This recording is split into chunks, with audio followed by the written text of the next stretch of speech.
আসসালামু আলাইকুম বন্ধুরা, কেমন আছো তোমরা সবাই? আজকে আমি তোমাদের সাথে শেয়ার করব শিং মাছ দিয়ে আর আলু দিয়ে অনেক মজার একটা রেসিপি। তো চলো দেরি না করে শুরু করা যাক। প্রথমে একটা কড়াইতে আমি পরিমাণ মতো সয়াবিন তেল দিয়েছি, তাতে পরিমাণ মতো পেঁয়াজ এবং কাঁচামরিচ দিয়েছি। পেঁয়াজটা আমি প্রায় হাফ কাপের মতো দিয়ে দিয়েছি এখানে। তারপরে পেঁয়াজটা হালকা একটু লাল লাল করে ভেজে নিচ্ছি। তারপরে এখানে 2টি সাদা এলাচ, 1টি কালো এলাচ, 2টি তেজপাতা এবং 2টি দারুচিনি দিয়ে দিলাম। এরপরে এটাকে আমি হালকা একটু ভেজে নিব। তারপরে এখানে আমি অল্প পরিমাণে পানি দিয়ে দিচ্ছি যাতে পেঁয়াজটা পুড়ে না যায়। তারপরে এখানে আদা রসুন আর জিরা বাটা দিয়ে দিলাম একসাথেই, 3টে আমি বেটে রাখি। সেটা দিয়ে দেওয়ার পরে ওখানে আমি 1 চামচ পরিমাণে হলুদ, 2 চামচ পরিমাণে গুঁড়া মরিচ দিয়েছি।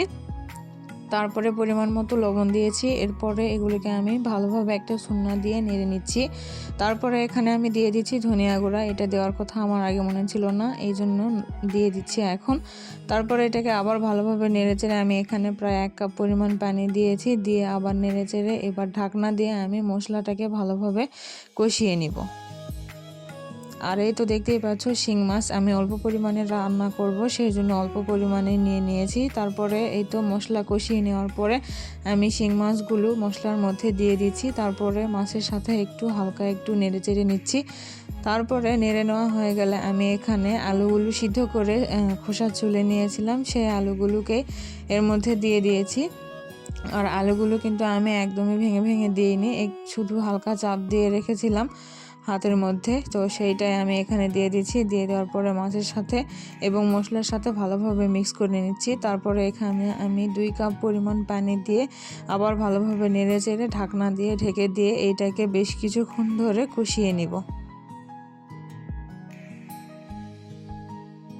বেশ কিছুক্ষণ পরে আমি ঢাকনাটা খুলে দেখতেই পাচ্ছ নেড়ে চেড়ে দিচ্ছি, আর পানিটা কিন্তু একদমই কমে গিয়েছে। তো এই পর্যায়ে কিন্তু আমাকে আবার পানি দিয়ে দিতে হবে, কারণ আমি এই রান্নাটা প্রায় 2-3 বার কষিয়ে রান্না করব।